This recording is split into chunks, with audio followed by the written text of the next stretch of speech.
we'll use it. Just share a quick piece of Torah this morning. There are any number of circumstances in which we find ourselves in which we interact with somebody else and they ask a question and we're not really listening for what their question is, and we just simply respond with the answer to the question we thought they were asking. It happens in those quick interactions where someone says, "Hi, how are you doing?" And you respond, "Fine." And one of you doesn't quite get it right, right? You've been in the circumstance, I'm sure, where you've heard someone say to you, "Good morning," and you respond with, "Fine, how are you?" And that happens often because we get into these patterns in our lives where we imagine the conversation, even if it's not the actual conversation that's going on. We've already played it out in our minds. I know that certainly as a student myself, I was often trying to anticipate a teacher's question so that I would be ready with the right answer. And I imagine that's true also. And it's also true on the opposite end, and that is when a student is asking me as their teacher a question, I try to begin to formulate my answer to their question even before they've concluded their question, which sometimes leaves me in a bit of a quandary because their question is probably something different entirely. This is a holiday that's based on questions and answers, and we have that so many times. The classic example in our Haggadah is, of course, the 4 questions. And that becomes a central moment in the Pesach Seder because it's the time where we engage the youngest of our children sometimes and ask them to repeat them. Even when they become grown adults, we still say who's the youngest to do the questions. And we have written out for us the answers. When we see later on in the Pesach Seder, the 4 children that we have the wise, the wicked, the simple, and the one who doesn't even know how to ask. And then we have written already in our Haggadah the prescribed answers, so that we are sure to meet the student where the student is. And that's the whole purpose of those 4 analytical types at that moment in the Seder. And I share with you this piece of Torah because I heard it last week from Rabbi Julie Andelman. She's a fantastic teacher at the seminary. And I share this with you because it was very inspiring to me as she shared it earlier this week. So here is the classic text that you have from your Pesach Haggadah. You recognize it immediately. I gave it to you. It's on the front side of the page. It says change the answer. That the front side.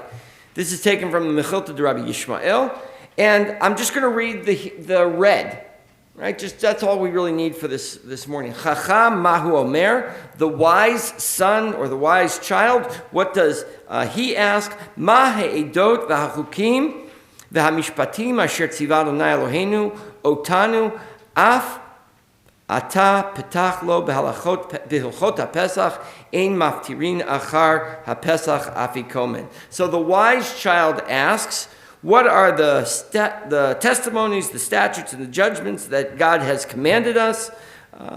And you respond, open to him with the halachot of Pesach, and that you do not eat after you have finished eating the afikomen.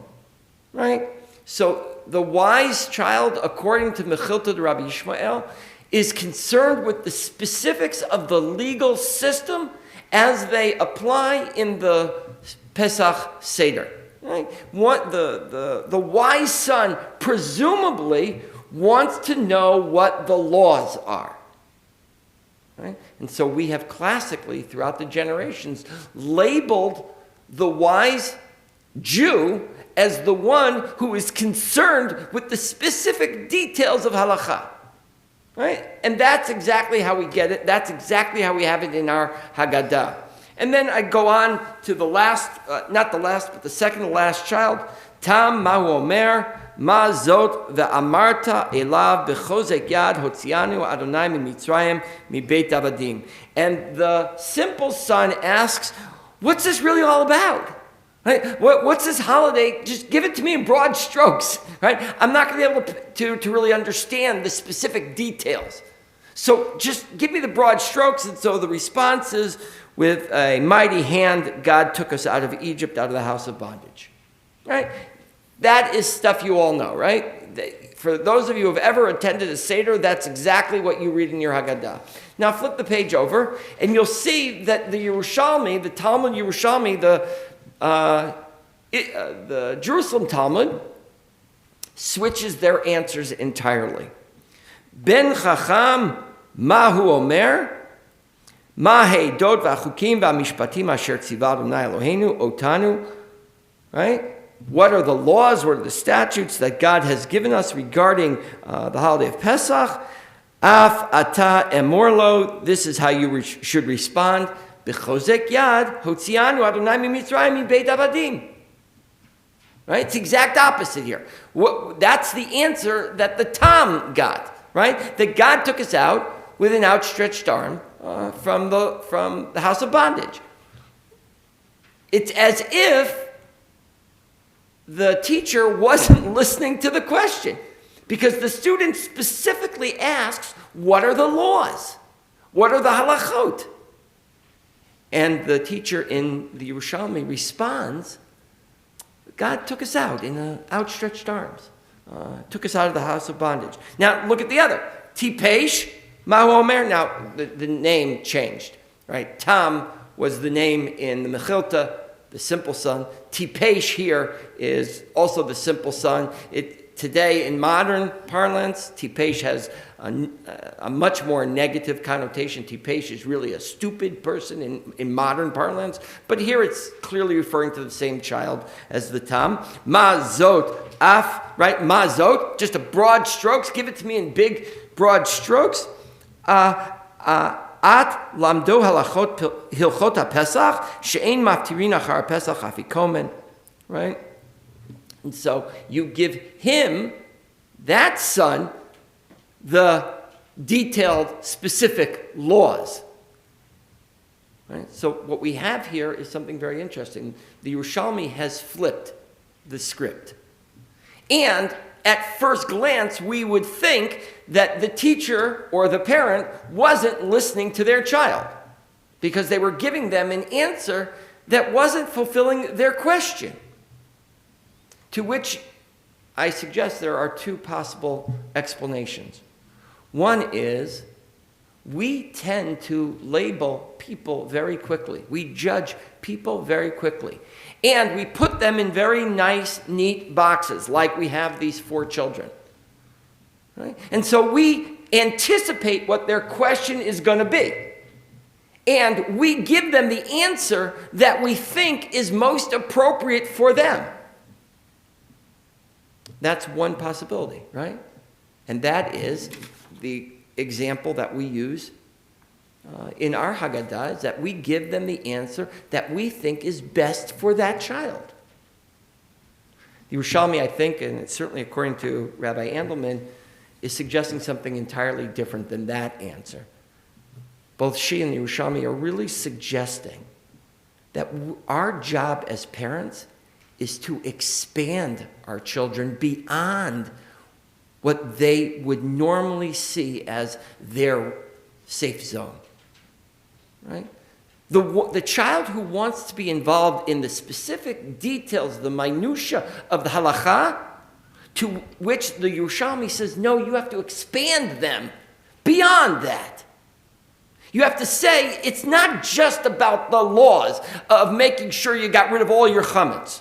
It's not just about making sure that you have the right amount of maror that you eat. It's not just about making kiddush at the exact right moment.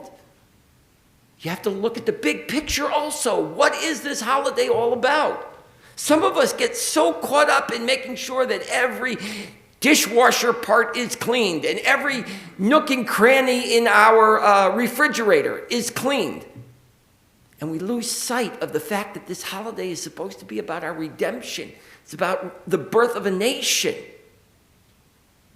Now the other one, the Tam, the simple child.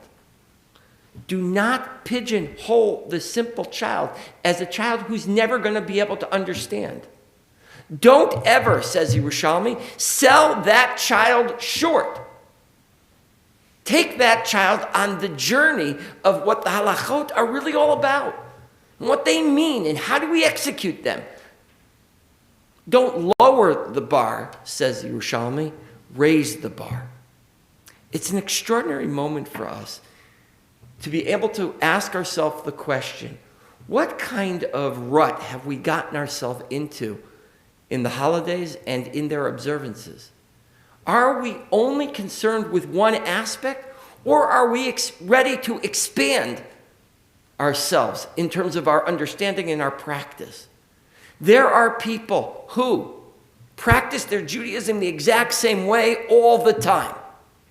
Every day get up and do the Jewish thing the exact same way. Says the Yerushalmi, in contrast to the Mechilta, you have to switch it up. And we have to challenge ourselves. If we have been concerned our whole lives with the halachot, then we have to expand how we think about Judaism. If we haven't yet gotten to a point in our lives where we want to be concerned with the halachot and the specific details and the minutia, maybe this is the time in our lives we start focusing more on that. The Mechilta and Yerushalmi says, don't take the answers for granted, that they've always meant the same thing and always will mean the same thing, but rather expand yourself. Dig deep into our Yiddishkeit so that it can remain vibrant and alive for us every year, so that it doesn't feel like we're just going through the same old wheel time and time again. The Yerushalmi and Mechilta together say to us, listen for different answers, because that will change your perspective. Good Yontif. Hopefully, I'm going to get all the pages right as we go through this. We're now going to introduce... Yeah, it's all.